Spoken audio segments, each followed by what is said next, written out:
18ನೇ ತಾರೀಕು ಯುದ್ಧ ಆರಂಭ ಆಯಿತು ಇರಾನ್, ಇಸ್ರೇಲ್, ಅಮೆರಿಕ ನಡುವೆ. ಇಡೀ ಪ್ರಪಂಚದ ಹಲವಾರು ದೇಶಗಳು ಆರ್ಥಿಕ ಮುಗ್ಗಟ್ಟಿನಿಂದ, ಹಿಂಜರಿತದಿಂದ ವಿಲವಿಲ ಅಂತ ಒದ್ದಾಡಿದ್ವು. ಆದರೆ ಭಾರತ ಮಾತ್ರ ಒದ್ದಾಡಲಿಲ್ಲ. ಯಾಕೆಂದ್ರೆ ಭಾರತದಲ್ಲಿ ಚುನಾವಣೆಗಳಿದ್ವು. ಭಾರತದಲ್ಲಿ ಚುನಾವಣೆಯ ವಾತಾವರಣ ರಂಗುರಂಗಾಗಿತ್ತು.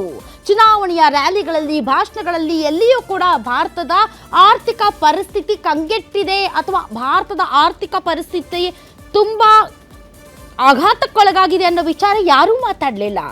ಯಾಕೆಂದ್ರೆ ನಮ್ಗೆ ಗೊತ್ತು ಪ್ರಧಾನಿ ಮೋದಿ ಹೇನಾ, ಅವರು ಎಲ್ಲವನ್ನೂ ಕೂಡ ಸಂಭಾಳಿಸ್ಬಿಡ್ತಾರೆ ಅನ್ನುವಂಥ ಒಂದು ಕಾನ್ಫಿಡೆನ್ಸ್ ಇತ್ತು. ಆ್ಯಂಡ್ ಪ್ರಧಾನಿ ಮೋದಿ ಅವರಾಗಲಿ ಅಥವಾ ನಮ್ಮ ದೇಶದ ಇತರೆ ಸಚಿವರುಗಳಾಗಲಿ ಅಥವಾ BJP ಸರ್ಕಾರವಾಗಲಿ ಎಲ್ಲೂ ಕೂಡ ಭಾರತದ ಆರ್ಥಿಕ ಪರಿಸ್ಥಿತಿಯ ಬಗ್ಗೆ ತುಟಿ ಪಿಟ್ಟಕ್ಕಂದಿಲ್ಲ, ದಿವ್ಯ ಮೌನ. ನಾವು ಅಂದ್ಕೊಂಡ್ವಿ ಇಡೀ ಪ್ರಪಂಚದಾದ್ಯಂತ ಆಘಾತ ಇದೆ, ಆದರೆ ಭಾರತಕ್ಕೆ ಯಾವುದೇ ತೊಂದರೆ ಇಲ್ಲ. ಭಾರತದಲ್ಲಿ ಸಿಕ್ಕಾಪಟ್ಟೆ ಆಹಾರದ ದಾಸ್ತಾನಿದೆ. ಭಾರತದಲ್ಲಿ ಗ್ಯಾಸ್ಗೆ ಕೊರತೆ ಇಲ್ಲ. ಭಾರತದಲ್ಲಿ ಪೆಟ್ರೋಲ್ ಡೀಸೆಲ್ಗೂ ಕೂಡ ಯಾವುದೇ ಕೊರತೆ ಇಲ್ಲ. ಯಾಕಂದರೆ ಅಡುಗೆಗಳ ಮೇಲೆ ಅಡುಗೆಗಳು ಬರ್ತಾ ಇದ್ವಲ್ಲ.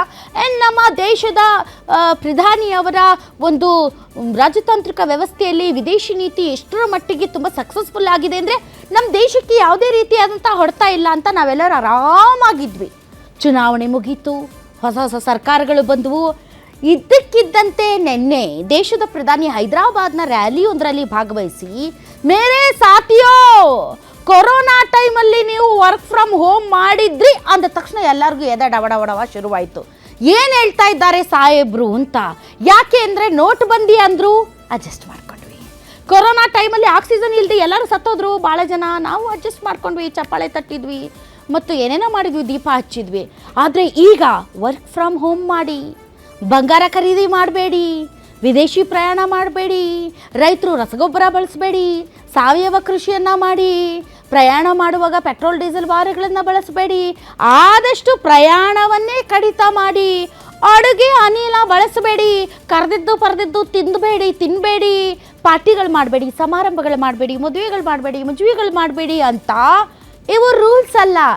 ದೇಶಭಕ್ತಿ ಇರುವವರು ಮಾಡಬೇಕಾದಂಥ ಕೆಲವು ನಿರ್ಬಂಧಗಳು ಅಂತ ಪ್ರಧಾನಿ ಹೇಳಿದ್ದಾರೆ. ಇದರ ಅರ್ಥ ಏನು ಅಂತಂದ್ರೆ ಮೊಟ್ಟ ಮೊದಲ ಬಾರಿಗೆ ಭಾರತ ಸಂಕಷ್ಟದಲ್ಲಿದೆ ಅನ್ನೋದನ್ನ ಪ್ರಧಾನಿಗಳು ಒಪ್ಪಿಕೊಂಡಿದ್ದಾರೆ.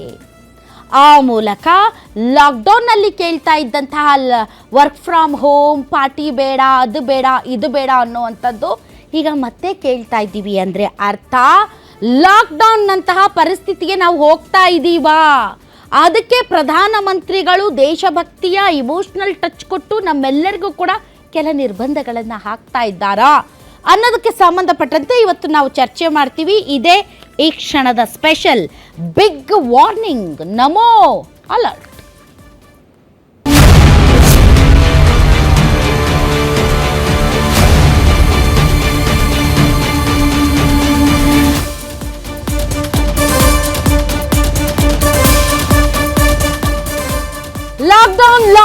ಲಾಕ್ಡೌನ್ ಹೆದರಬೇಡಿ.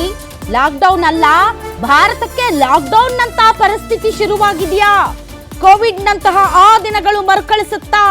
ಅಡುಗೆ ಎಣ್ಣೆ ಬಳಸಬೇಡ್ರಿ, ಪೆಟ್ರೋಲ್ ಡೀಸೆಲ್ ಬಳಸಬೇಡಿ, 1 ವರ್ಷ ವಿದೇಶಿ ಪ್ರವಾಸ ಮಾಡಬೇಡಿ, ಮದುವೆ ಮುಂಜಿ ಗೃಹ ಪ್ರವೇಶ ಅದ್ದೂರಿ ಪಾರ್ಟಿಗಳಿಗೆ ಬ್ರೇಕ್ ಹಾಕಿ, ಚಿನ್ನ ಅಂತ ಬಂಗಾರದ ಮೊರೆ ಹೋಗಬೇಡಿ, ಚಿನ್ನ ಖರೀದಿ ಮಾಡಬೇಡಿ, ವರ್ಕ್ ಫ್ರಮ್ ಹೋಮ್ ಮಾಡಿ, ರೈತರೇ ಗೊಬ್ಬರ ಅಂತ ಬೀದಿಗೆ ಬರಬೇಡಿ, ರಸಗೊಬ್ಬರ ಬಳಸಬೇಡಿ, ಸಾವಯವ ಕೃಷಿಯನ್ನ ಮಾಡಿ, ದೇಶಭಕ್ತಿ ಇದ್ದರೆ ಇವೆಲ್ಲವನ್ನೂ ಕೈಗೊಳ್ಳಿ.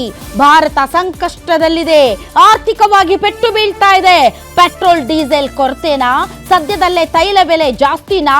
ಮೋದಿ ಕೊಟ್ಟಂತ ಅಷ್ಟಸೂತ್ರ, ನಮಗಷ್ಟೇ ಅಷ್ಟಸೂತ್ರ ಜನರಿಗೆ ಬರೆ ಹಾಕೋ ಮುನ್ಸೂಚನೆನಾ? ಕೊಲ್ಲಿ ಯುದ್ಧದ ಹೊಡೆತನ? ದೇಶದ ಆರ್ಥಿಕತೆಗೆ ದೊಡ್ಡ ಪೆಟ್ಟ?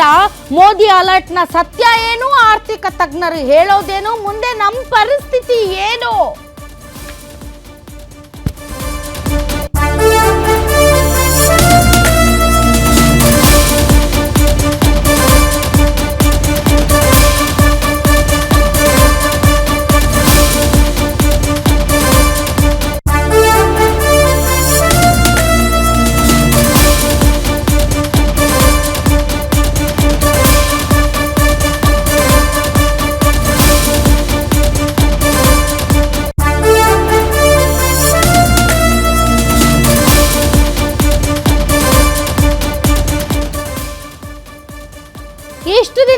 ಮಲಗಿದ್ವಿ ನಾವೆಲ್ಲ, ಮಲಗಿಸಿದ್ರು ನಮ್ಮನ್ನ.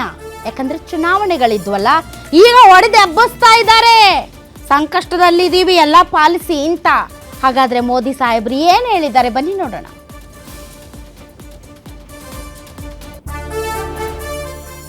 साथियों, हमने कोरोना के समय में वर्क फ्रॉम होम की, ऑनलाइन मीटिंग्स की, वीडियो कॉन्फ्रेंस की, ऐसी अनेक व्यवस्थाएं विकसित की और हमें आदत भी हो गई थी। आज समय की मांग ऐसी है कि उन व्यवस्थाओं को हम फिर से शुरू करें तो वो देश हित में होगा। Work from home, online conferences, virtual meetings, इनको हमें फिर से प्राथमिकता देनी है। साथियों, आज जो संकट है उसमें हमें विदेशी मुद्रा बचाने पर भी बहुत जोर देना होगा, क्योंकि दुनिया में पेट्रोल डीजल इतना ज्यादा महंगा हो गया है, पहले से कई गुना ज्यादा कीमतें बढ़ गई है। तो हम सबका दायित्व है कि पेट्रोल डीजल की खरीद पर जो विदेशी मुद्रा खर्च होती है, पेट्रोल डीजल बचाकर हमें वो मुद्रा भी बचानी है।